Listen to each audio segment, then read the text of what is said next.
Buen día, queridos estudiantes. En este video les vamos a compartir la retroalimentación del aula virtual que realizamos la semana anterior. En el primer ejercicio nos pedían determinar cuáles de estas afirmaciones eran verdaderas y cuáles falsas a partir de esta representación gráfica. Entonces, en la primera afirmación dice, los ángulos uno y 2 son correspondientes. Entonces, recordemos para que los ángulos sean correspondientes, debe ser uno interno, el otro debe ser externo, deben estar al mismo lado de la recta transversal y los dos ángulos no deben ser adyacentes. Entonces, esta afirmación sería verdadera. El ángulo número 4 y el ángulo número 2 son alternos externos.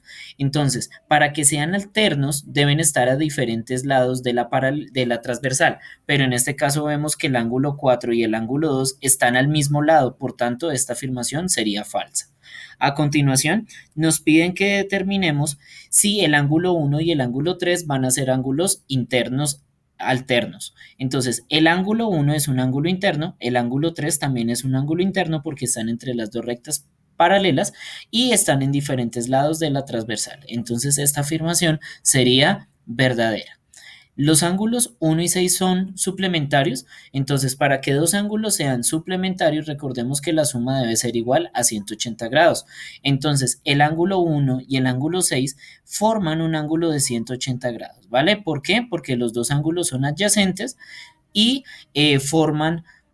comparten un lado del ángulo. ¿Listo? Entonces, al ser estos dos rayos opuestos, pues van a formar un ángulo de 180 grados. Entonces, esta afirmación sería verdadera.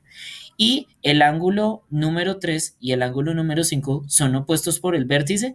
Entonces tenemos que el ángulo número 3 es este de acá y tenemos que el ángulo 5 es este. No son ángulos opuestos por el vértice porque el ángulo opuesto por el vértice con el ángulo 5 sería este que está acá arriba. ¿Listo? Entonces este no sería un ángulo opuesto por el vértice. Y con esto pues damos en OK y continuamos a la siguiente pregunta. En este caso nos piden determinar cuál es la medida de este ángulo 1.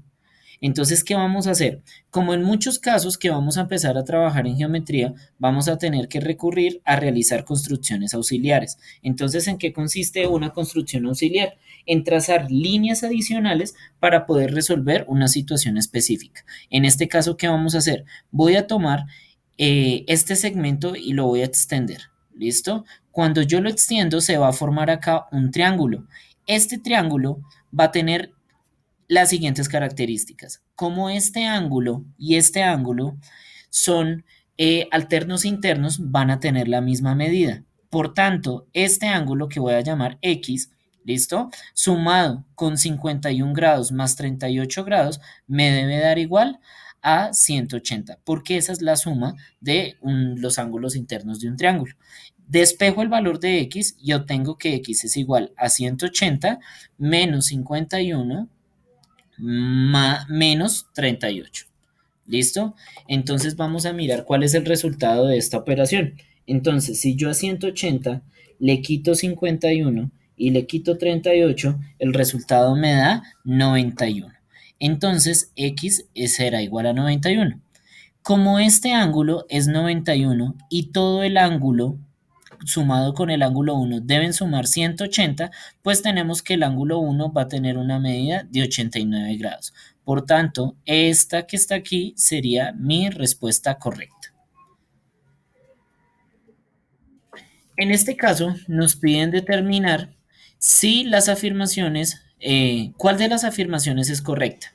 Entonces, el ángulo 1 y el ángulo 7 son alternos externos. Entonces, tenemos acá el ángulo 1, tenemos acá el ángulo 7 y podemos ver que esos dos ángulos son alternos externos porque están a diferentes lados de la recta transversal, ambos son externos y no son adyacentes. Entonces, esta afirmación va a ser la correcta.